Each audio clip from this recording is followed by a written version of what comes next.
নমস্কাৰ বন্ধু বান্ধৱীসকল, আপোনালোকৰ মাজলৈ মই পুনৰ উভতি আহিছোঁ এটি নতুন ভিডিঅ' লৈ।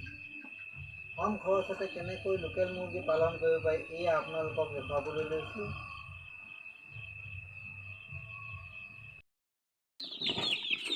এয়া ঘৰতে এনেদৰে কুকুৰা পুহিছোঁ।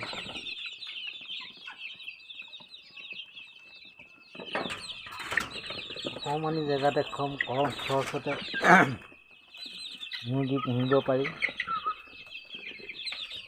এয়া দেখিছে নহয় আপোনালোকে, এয়া চাওক, এয়া সিহঁতৰ অকল কিনা দানাটো খোৱাৰ ওপৰতে নিৰ্ভৰ কৰিব নালাগে, যিহেতু ইহঁতক ধান চাউলো দিব লাগে। তেতিয়া মানে কি হয়, বিকিবলৈও কুকুৰাখিনি অকণমান মানে সুবিধা হয়, নহ'লে বেপাৰীয়ে নিবলৈ আহোঁতে ধৰি লওক